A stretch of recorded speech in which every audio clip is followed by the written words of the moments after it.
Hello everyone, my name is Andrea Mapasa and I'm from Group 3 and our topic is talk about language teaching and learning.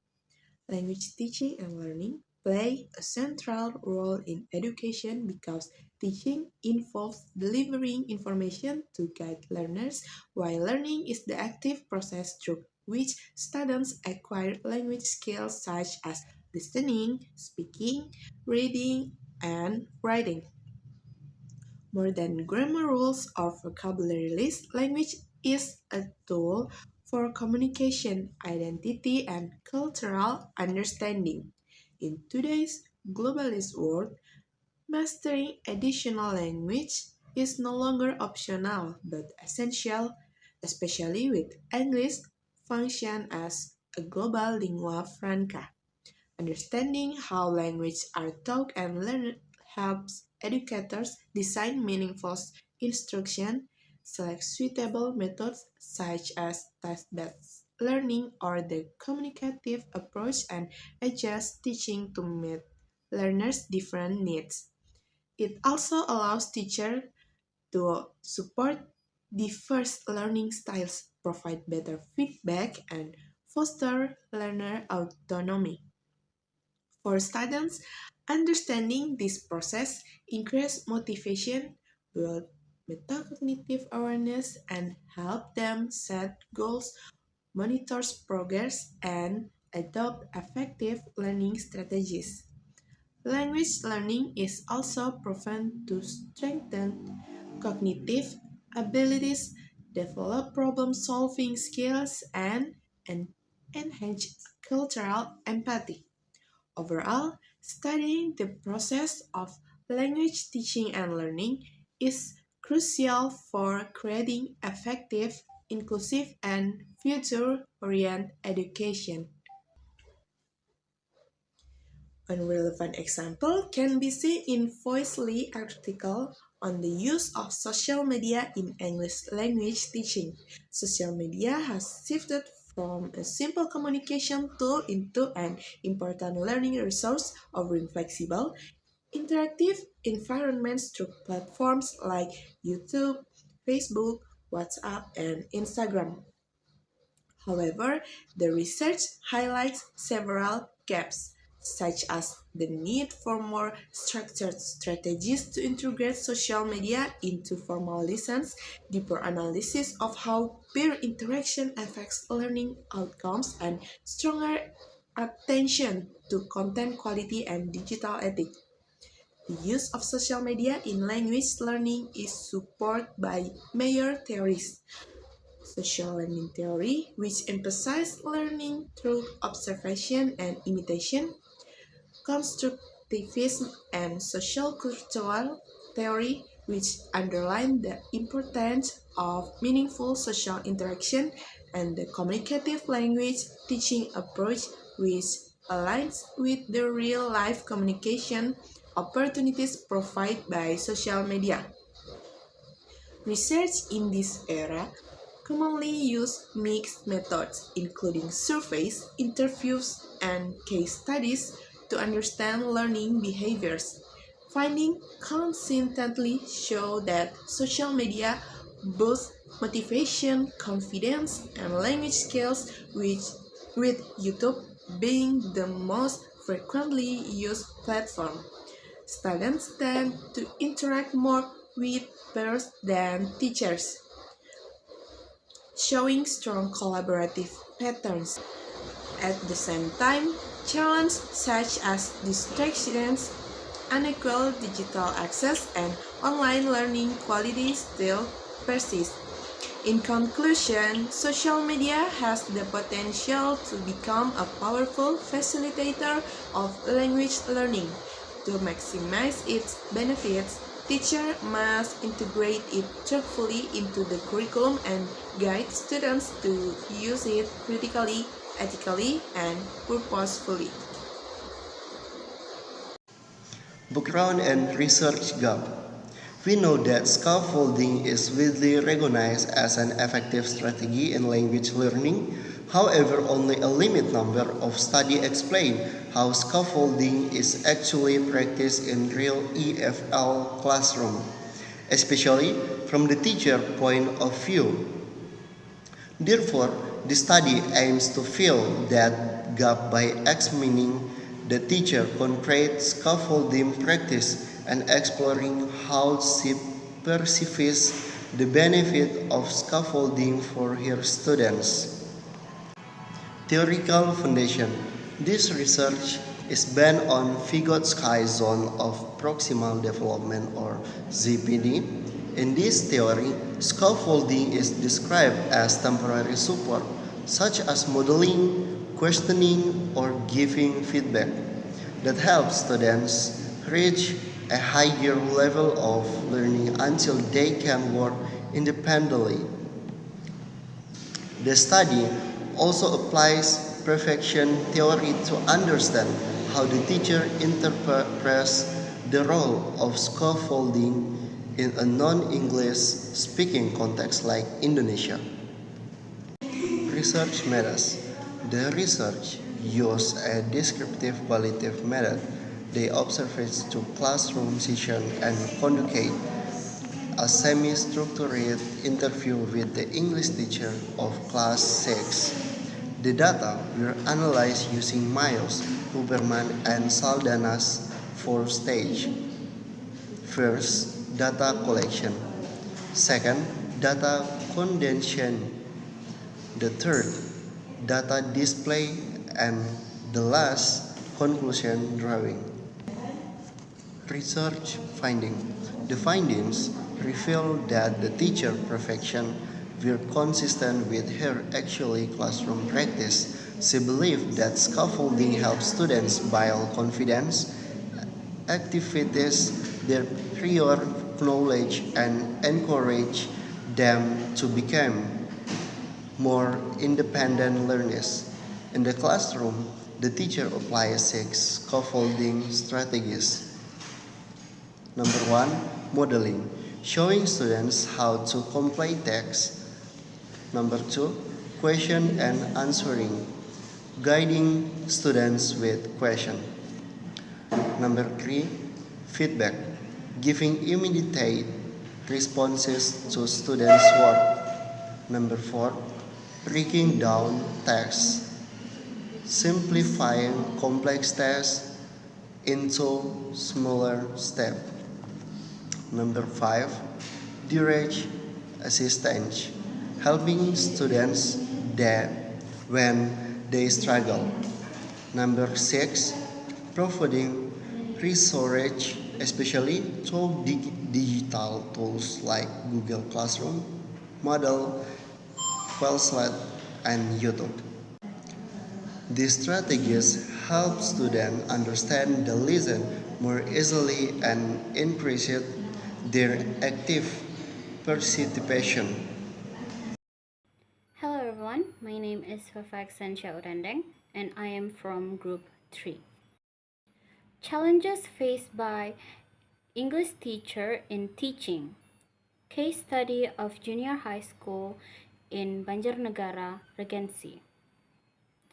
This research primarily aimed to investigate the challenges faced by English teacher at junior high school or SMP level, particularly in Banjarnegara Regency, a mountainous area where most residents speak using their mother tongue in daily communication.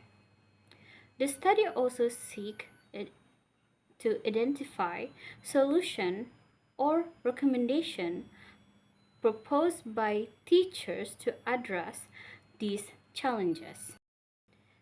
The challenges came from four main sources: teachers, student, school, and parents. Let us decipher this one by one. The first challenges is the teachers. Teachers often have lack of teaching materials, difficult in designing engaging lessons, classroom management issues, low ICT skill, excessive administrative tasks, and heavy workload. The second challenge is student. Students often have limited motivation to learn, limited vocabulary mastery, and juvenile delinquents. Third challenges is school. School often have limited facility such as dictionary, projector, and language laboratorium. The fourth and not least is the challenges from the parents. Parents in this area often have low educational background and limited future vision, resulting in less support for their children's education. The study used a qualify method with a case study design involving 125 English teachers at junior high school in Banjarnegara. The result shows that these challenges can be addressed through collaboration between teachers, students, school, and even parents. There are three recommendations that is include first, establishing a learning contract. Second, continue professional development. Third, providing motivation. Let us decipher this one by one.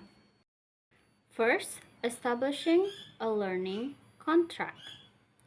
Teachers can create a learning contract that begins from the beginning of the semester with a parental acknowledgement to ensure more education learning environment. Second, continuous professional development. School leaders or principals encourage teachers to actively participate in MGMP meetings and continuous professional development or CPD activities to improve their knowledge and skills. The third and the last one, providing motivation. School provide motivation and future-oriented guidance to students and teachers, such through a parents-teacher conference or school meet teachers event. Inviting motivator or successful interpretive, especially to raise educational awareness in rural community. Next, we will talk about a comparison and contrast. A comparison and contrast of the three articles reveals both their complementary insights and distinct focuses. 1. Research gap. Different central problems, but a shared need for practical solutions. Comparison. All the three articles respond to gaps related to practical implementation in real teaching contexts. Article 1 and 2 both focus on pedagogical strategies, which is technology and scaffolding, whereas Article 3 focuses on structural and contextual problems. For the contrast, Article 1 emphasized the digital learning environment, Article 2 emphasized instructional strategies, and Article 3 emphasized systemic challenges within the educational ecosystem. Article 1 and 2 address micro level classroom activities, while Article 3 addresses macro level challenges affecting teaching quality. 2. K theories: Technology LED, Pedagogical Strategy LED, and Competency LED. Comparison of the three articles use theories that highlight the interactional nature of language learning, Both Article 1 and 2 emphasize socially construct learning through different platforms, digital versus teacher guided scaffolding. And for the contrast, Article 1 uses theories to argue for technology and change interaction, and Article 2 uses theory to highlight structured teacher support, and Article 3 uses competency theory to explain why challenges occur rather than how learning happens. The third is K methods, mixed methods versus qualitative. Qualitative. Third, K methods, mixed methods versus qualitative approaches. Comparison Article 2 and 3 share the use of qualitative designs, and all the three articles value real world classroom experiences as data sources. For the contrast, Article 1 stands out for its mixed methods designed with strong quantitative components. Article 2 is the most classroom focused with detailed observation data. Article 3 uses the largest sample size, aiming for generalizable insights about a region. 4. Key findings, which is benefits versus strategies versus challenges. For the comparison, Article 1 and 2 both highlight positive learning outcomes, which is Article 1 emphasize digital engagement, Article 2 emphasize guided instructional support, and for the Article 3 highlights obstacles rather than outcomes, providing context for why innovations like those in Article 1 and 2 may be difficult to implement in rural areas. And for the contrast, Article 1 focuses on students' digital behavior. For Article 2 focuses on teacher LED classroom practice. Article 3 focuses on systemic limitations beyond the classrooms. For the key conclusions, innovation strategy and collaboration. Comparison all the three articles call for improvement in teaching practice and learning environments. Article 1 and 2 focus on classroom based on innovations. And for the Article 3, expands responsibility to the broader educational community. And for the contrast, Article 1 emphasizes curriculum integration of technology. Article 2 emphasizes structured instructional techniques, and Article 3 emphasizes systemic change and stakeholder comparison. Overall synthesis, like together, these three articles illustrate the multi-layered nature of English language education. Article 1 highlights modern digital tools. Article 2 highlights effective pedagogical techniques, and Article 3 highlights real-world constraints that influence teaching quality. When integrated, they suggest that successful ELT requires not only innovative tools and strategies, but also supportive environments and collaborative efforts among all stakeholders.